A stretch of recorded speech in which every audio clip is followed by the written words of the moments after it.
Bom dia, meus queridos, meus amores, minhas amoras. Vamos lá, vamos para a nossa aula no dia 24 de junho. Vimos toda a parte de conceito de temperatura, radiação, convecção. Começamos a estudar a parte de estudo dos gases, que foi o que a gente estudou na última aula, né? Todo o processo, como funcionava. E ficou exercícios para a gente fazer em casa, né? No caso, a gente viu depois sobre trabalho. Então, trabalho é o quê? Vimos que trabalho é uma energia onde o gás realiza ou sofre trabalho. Ou seja, ou ele aumenta de volume ou ele diminui de volume. Né? Então a gente pode relacionar como sendo pressão vezes variação do volume ou a área. E aí chegamos a fazer alguns exercícios sobre a área. Vimos o conceito de energia interna, ou seja, o que é energia interna? É a energia necessária para o corpo se manter vivo, ou seja, pode ser energia associada à temperatura, né, movimentos e por aí vai. Vimos que tem dois termos, né, 3 meios e 5 meios, um gás monatômico e diatômico, e dois valores de R's, dependendo da unidade que eu estou utilizando. Resolvemos alguns exercícios e ficou para casa 4 questões. Então vamos lá. Como que eu vou resolver esse cara aqui? Ó? Primeiro passo, eu preciso identificar quais são os dados que eu tenho no meu ponto A. Ah, ele pede para calcular o trabalho, tá. Então, trabalho é o quê? Trabalho é pressão vezes variação do volume. Eu achava que ele queria saber pressão, temperatura, essas coisas, né? Então, eu posso imaginar esse cara aqui, ó, dividindo. Então, eu vou ter uma área 1. Opa.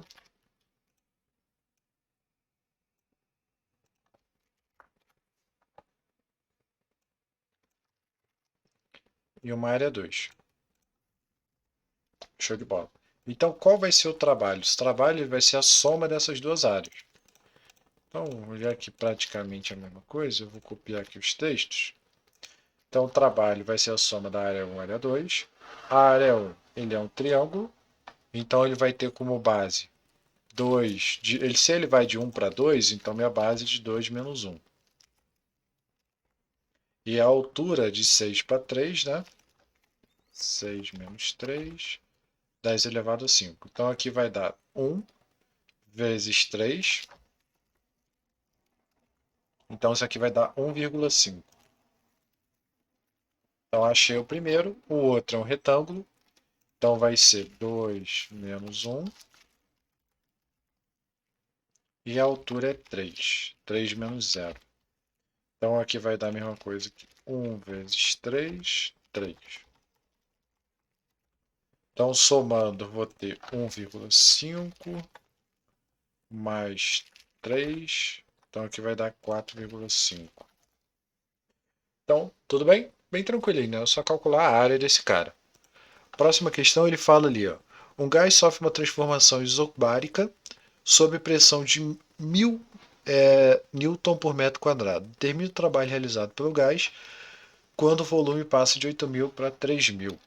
Então aqui a gente viu que eu preciso converter esse volume para metro cúbico. Então é só dividir esse cara por 10 elevado a 6. Então como que vai ficar meu trabalho? Deixa eu pegar aqui. Trabalho a pressão vezes variação do volume. A minha pressão ele fala que é 1000. Qual a variação do volume? A variação do volume, se ele vai de 8.000 para 3.000, então é 3.000 menos 8.000. Em vez de eu dividir ambos por 10 a sexta, só vou colocar esse cara aqui e vou dividir por 10 a sexta. É a mesma coisa que eu substituísse ambos e dividisse por 10 a sexta. Daria no mesmo. Então, resolvendo aqui, como que vai ficar a minha equação? Deixa eu só diminuir a letra.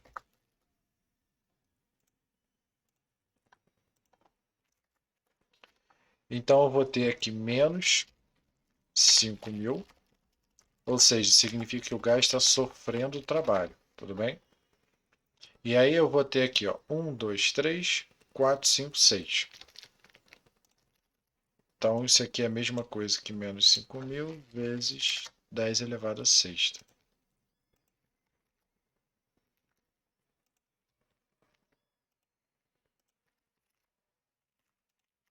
Show de bola. Então eu já sei que esse cara aqui vai dar menos 5.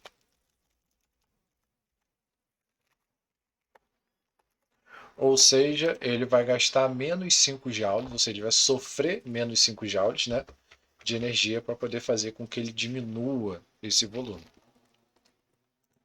Próximo. Um trabalho isobárico. Um gás realiza um trabalho mecânico de 1 vezes 10 a 4 sob uma pressão de 2 vezes 10 a 5. Se o volume inicial é 6, qual o volume final da expansão? Perfeito. Então vamos lá. Minha equação de trabalho. Trabalho, pressão vezes variação do volume. Então ele fala que o trabalho foi de 10 elevado a 4, né?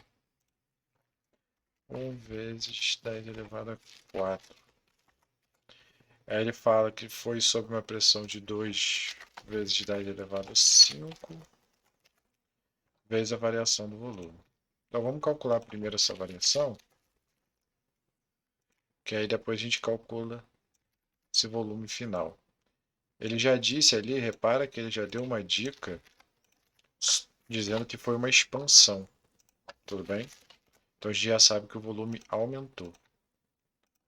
Então aqui, bota entre parênteses. Olha a câmera aí, flicando. Flicando. Então vamos lá. Show de bola. Então vai ficar 1 dividido por 2, 0,5 vezes.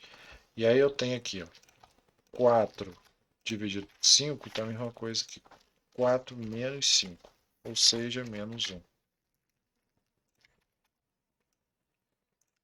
Então meu volume ele vai ser 0,5. 10 elevado a menos 1 seria a mesma coisa que 0,1, né? Ou se a gente quiser, a gente pode botar ele como 0,05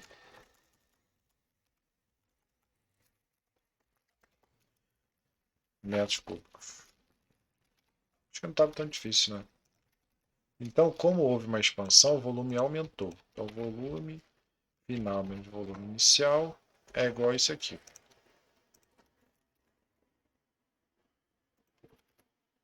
Logo, se o volume inicial é 6, esse volume final, a soma dele, vai dar isso aqui. 6,05 metros cúbicos. Show de bola? Então, vamos lá. Próxima questão. Em um recipiente diabático são colocados 3 mols de gás diatômico. Olha o detalhe, diatômico, a uma temperatura de 500. A energia interna do gás é aproximadamente tanto. Então repara que aqui ele já deu para a gente que é um gás diatômico. Então deixa eu pegar meu carinha. Se ele é diatômico, então meu termo é 5 meios. Tudo bem? Então vamos lá. 5 meios. Quantos mols ele tem? 3. 8,37 com a temperatura 500. Então, resolvendo aqui, 5 meios vezes 3 vezes 8,37 vezes 500. Então, ele vai dar aqui 31387,5. Transformando isso para notação científica. Notação científica, eu só coloco um número depois da vírgula, tudo bem? Então, esse cara é a mesma coisa, 3,1. E aí eu tenho 1, 2, 3, 4. Eu andei 4 casas. Isso aí. Então 10 elevado a 4.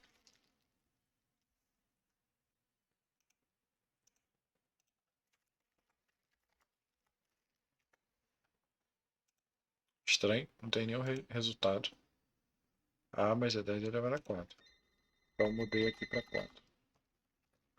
Então a gente chegou à nossa resposta. Vou atender o telefone rapidinho. E não pausou. Vamos continuar, né? Infelizmente, notícia de parente morrendo. Tristeza, né? Bravo, bravo. Então vamos lá. Achei minha resposta, é essa resposta mesmo, ficamos com ela e somos felizes. Então vamos lá. Continuando nosso conteúdo, nós vimos o que? Energia interna, nós vimos trabalho e nós vimos quantidade de calor, que é o que eu tinha visto lá no início da matéria. E acontece que esses três caras se combinam, formando o que a gente chama da primeira lei da termodinâmica. Ou seja, imagina um sistema onde eu forneço calor para ele, ele vai ter a energia interna e isso vai gerar trabalho. Um exemplo simples, né? Vou até escrever aqui, ó. Um exemplo que a gente tem. Ao comer uma barra de cereal, ganhamos quilocalorias, ou seja, calor, né? Se você olhar lá o valor energético da barra de cereal, geralmente ela é dada em quilocalorias. Então, para que essa barrinha de cereal tem que ser o suficiente?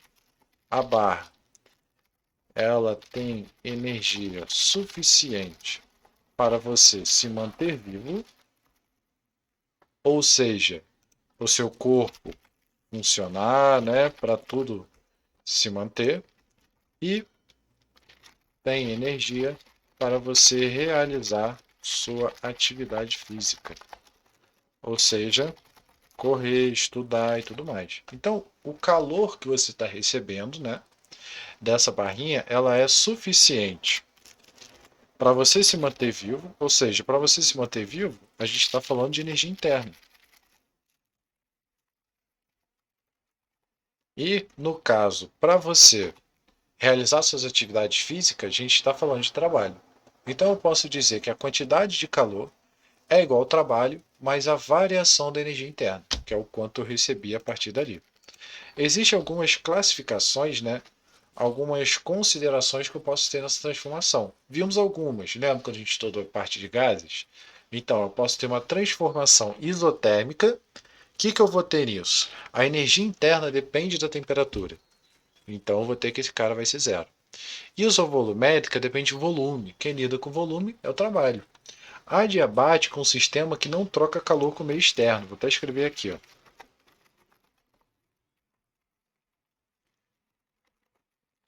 Não há troca de calor com o meio externo.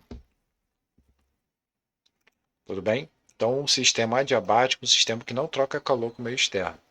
Isobárico, pressão constante, não vai mudar em nada. E expansão livre significa que esses três caras aqui são zero, ou seja, o sistema está funcionando normalmente. Né? Não estou tirando trabalho, não estou tirando nada desse cara. E a partir daí, vamos resolver umas questõezinhas. Sobre um gás monoatômico é ideal que passa por um processo de transformação isobárica, pressão constante. Podemos afirmar que, então, isobárico, que a quantidade de calor é igual à variação da energia interna, mais a pressão vezes a variação do volume, né? Só substituímos, ou a energia interna vezes o R vezes o ΔT. Toda a quantidade de calor cedida ao sistema será transformada em trabalho mecânico. Não porque tem energia interna. A quantidade de calor cedida ao sistema é diretamente proporcional à variação da temperatura. O que eu quero dizer? Quanto maior a variação de temperatura, maior a quantidade de calor. De certa forma. A energia interna permanece constante, não, que ela vai mudar. A variação da energia interna é inversamente proporcional à variação do volume, não. A temperatura do gás varia, mas não há troca de calor com o sistema meio externo. Não, porque isso aqui seria se fosse adiabático. Então é exatamente isso aqui, ó, proporcional à variação de temperatura. Próximo. Um gás é submetido a um processo de pressão constante, 400 N por metro quadrado, sofre uma redução de volume de 0,35. Assinale aquilo que é falso. Então vamos lá. Ele falou de pressão e valor de volume. A gente conhece um cara que lida com pressão e lida com volume. É o nosso trabalho. Concorda comigo? Então, meu trabalho, ele vai ser o quê? Trabalho, pressão vezes a variação do volume. A pressão é 400, a variação do volume ela é menos 0,5, 0,25. Por que menos? Porque ele reduz o volume. Lembra, é um trabalho sofrido. Ele sofre esse trabalho, ou seja, ele não realiza. Então eu vou ter 100 menos 100 joules. Beleza. Então ele fala que a quantidade de trabalho realizado pelo gás é de menos 100 joules. Verdade, né? Variação da energia interna é de menos 150. Posso dizer isso? Pressão constante, isobárica. Está me faltando energia interna, né? Está me faltando algum dado para poder afirmar isso. Mas vamos ver o resto. O gás recebe 250 de calor, o gás cede 250 de calor, variação da temperatura desse gás é zero. Ah, essa questão é uma questão que falta um dado. Então vamos botar o seguinte, vamos botar esse aqui, ó.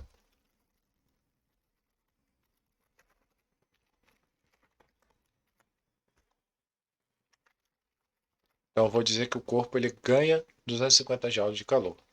Por que que eu disse isso? Porque se a gente for analisar a nossa conta, Q é igual a trabalho mais ΔU. Então vamos ver se a gente consegue resolver essa questão. Se ele recebe 250 joules de calor, ou ele perde,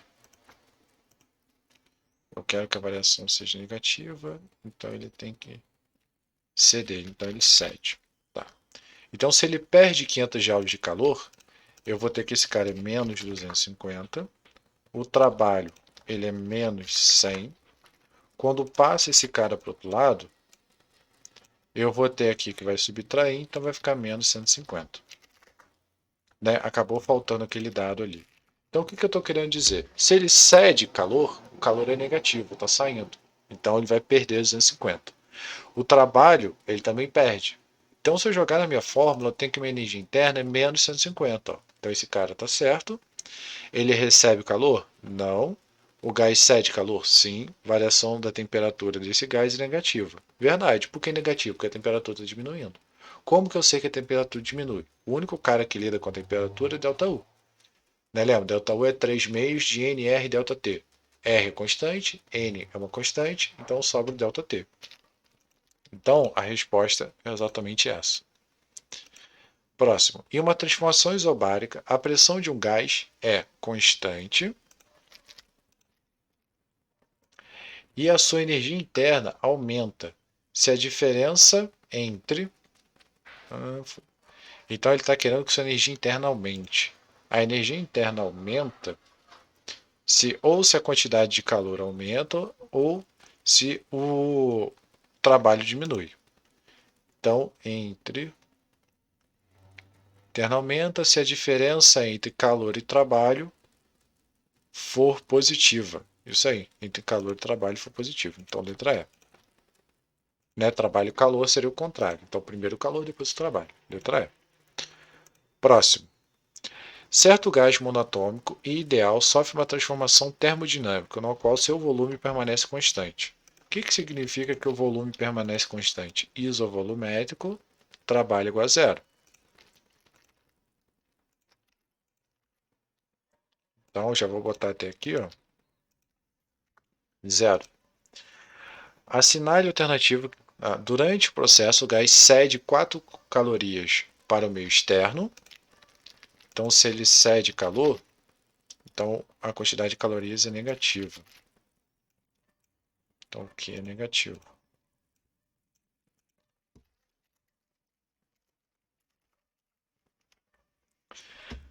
Assinale a alternativa que apresenta corretamente a variação de energia interna, a quantidade de calor envolvida no processo. Tá.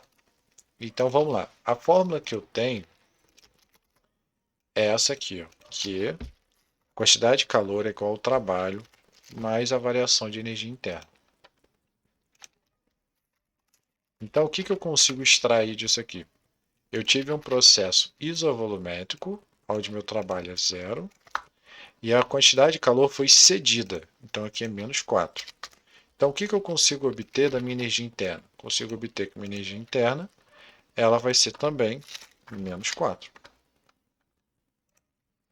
Tudo bem? Tranquilo? Então, vamos lá. Tudo em cal, né? Tudo caloria. Então, ele pede, assinale corretamente a variação da energia interna, então menos 4, a quantidade de calor recebido e o trabalho, nessa ordem. Então, menos 4, 0. Letra A. Certo, gente? Dúvidas? Bem tranquilinho, né? E aí, para a gente fechar, a gente começa a ver o que seria a segunda lei da termodinâmica,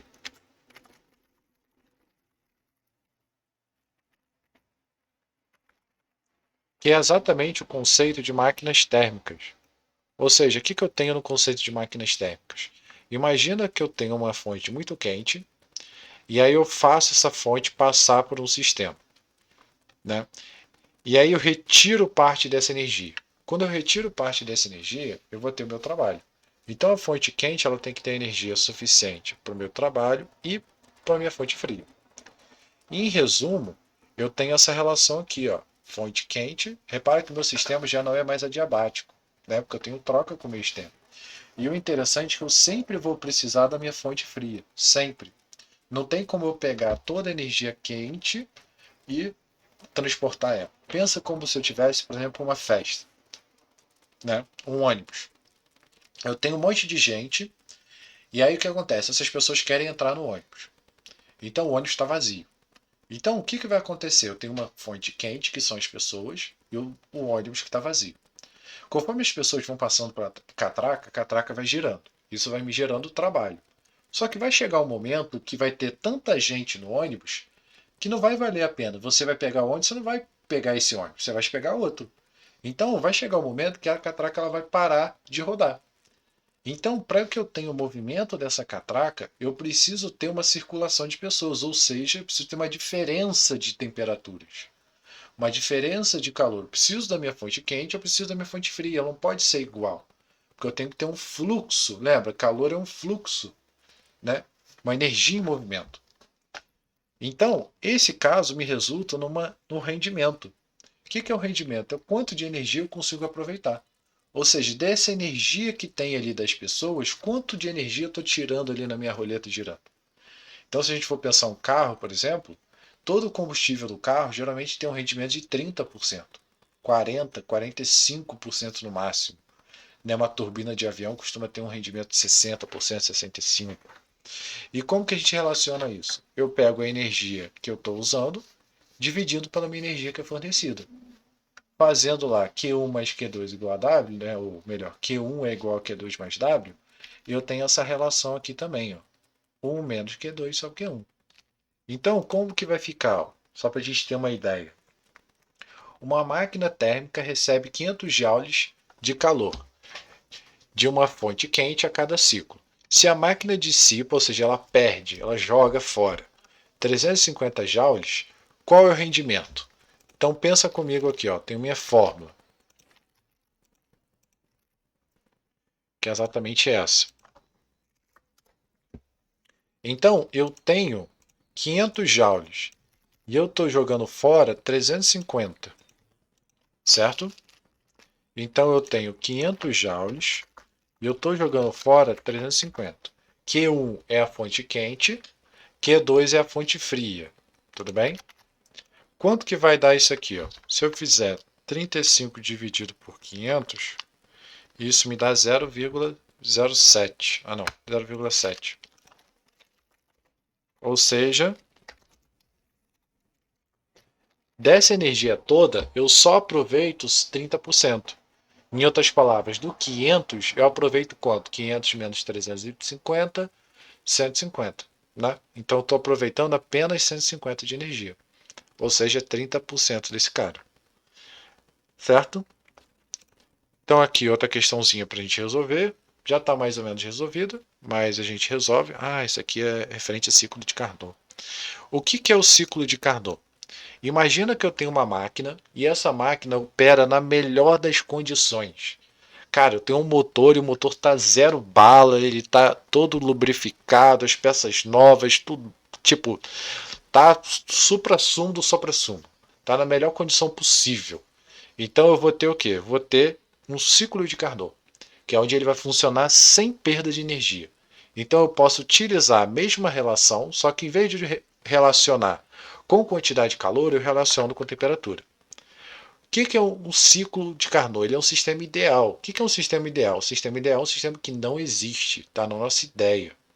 Então o rendimento de Carnot nunca pode ser maior do que o rendimento de uma máquina. O rendimento de Carnot nunca pode ser maior do que o rendimento de uma máquina.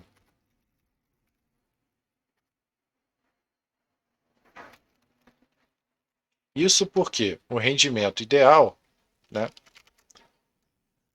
Carnot corre só no modelo ideal, ou seja, tudo funcionando perfeitamente. Então, tipo assim, eu tenho um motor. Eu sei que na melhor daquelas condições, tipo, cara, tá perfeito.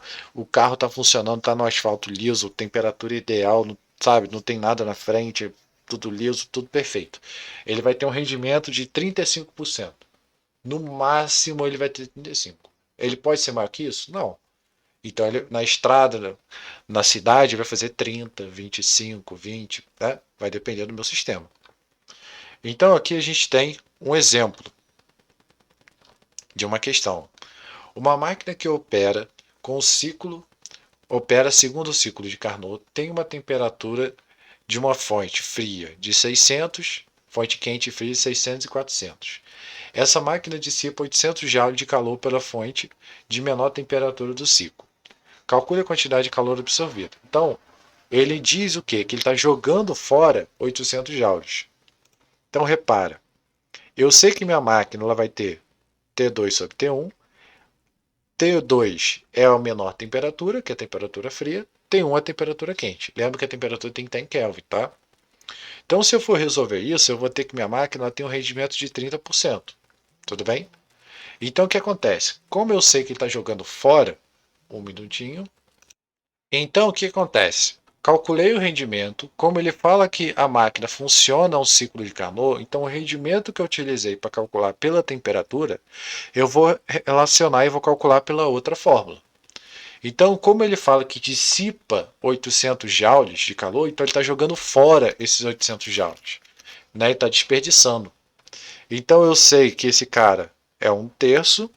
Joguei aqui na minha fórmula, acho que minha quantidade de calor é 1200. Então ele recebe 1200, joga 800 fora, ou seja, ele aproveita quanto? Né? Só fazer a conta, 400 joules de calor. Certo, gente? Então, para casa, nós temos aí uma quantidade de exercícios grandes.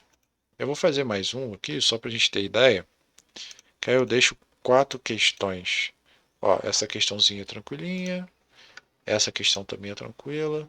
Essa questão também. Essa aqui é de boa. Essa aqui é de boa. Vou fazer essa aqui. Ó.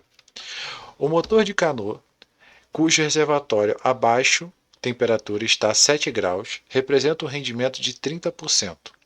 A variação da temperatura em Kelvin da fonte quente, a fim de aumentarmos seu rendimento para 50%, será D. Então ele fala que a reservatório abaixo a temperatura está a 7 graus. Então o que eu tenho ali? Ó? Que a temperatura 2, que a temperatura fria, ele é 7 graus Celsius. Somo 273, 280 graus Celsius, 280 graus Celsius. Então essa é a minha temperatura fria. Ele fala que o rendimento é de 30%. O que eu quero dizer com isso? Se a gente for pegar a nossa fórmula,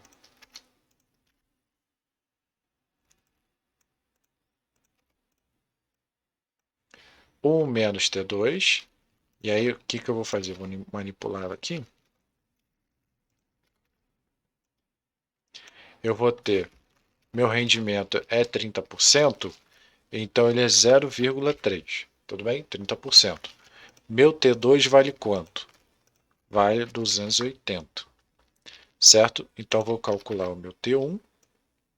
Passo o 1 para lá, né? Ou se quiser eu passo esse cara para cá. E passo 0,3 para cá. 1 menos 0,3. Então isso aqui vai dar 0,7.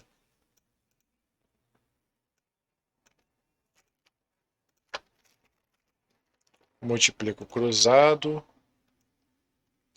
Sei então que T1 é igual a 280 dividido por 0,7. Então, 280 dividido por 0,7. 400. Lembra que a temperatura ela tem que ser T1 é sempre maior do que T2. Né? Então, se eu achei 280 em um, o outro tem que ser maior, 400. Beleza, achei 400. Aí o que acontece? Agora ele pede, né, qual deve ser a variação da temperatura em Kelvin da fonte a fim de aumentar seu rendimento para 50%. Então, se eu aumentei para 50%, agora qual que tem que ser essa temperatura final? Então, vamos lá. Eu já calculei aqui minha temperatura, vou utilizar a mesma equação de rendimento. Repara que ali ele deu 400, ó, só que não é 400. Ele quer a variação da temperatura. Então, ó, vou utilizar a mesma equação. Se eu tiver agora um rendimento de 50%, 0,5. 280. Eu já vou fazer aqui o mesmo passo, porque acho que não vai mudar muita coisa para vocês não. Né? T1 vai ser igual a 280, só que em vez de ser dividido por 0,5, 0,7 vai ser 0,5. 1 menos 0,5 dá 0,5, tá. Então aqui vai dar 560. Então repare, se ele tiver um rendimento de 30%, ele vai ter uma temperatura final de 400. Se ele tiver um rendimento de 50%, se eu quero aumentar o meu rendimento, eu aumento minha temperatura. Então, a variação, o quanto eu preciso aumentar de temperatura, é exatamente 160 Kelvin. Então, se eu aumentar em 160 Kelvin, eu vou ter exatamente um rendimento de 50%. Certo, gente? Tranquilo? Dúvidas? Acho que é bem tranquilo, né? A gente viu o quê? Duas fórmulas, né? Então fica aí 5 exercícios para a gente poder corrigir. Próxima aula a gente está corrigindo nossa OE, tudo bem? Achei que ia ficar muito puxado corrigir hoje. Não esqueço de entregar elas até o final do mês, tá bom? Porque aí eu vou considerar, a partir do mês seguinte, eu não consigo mais considerar as notas, porque eu já vou ter fechado as notas. Certo, gente? Então até mais. Falou, bons estudos para vocês.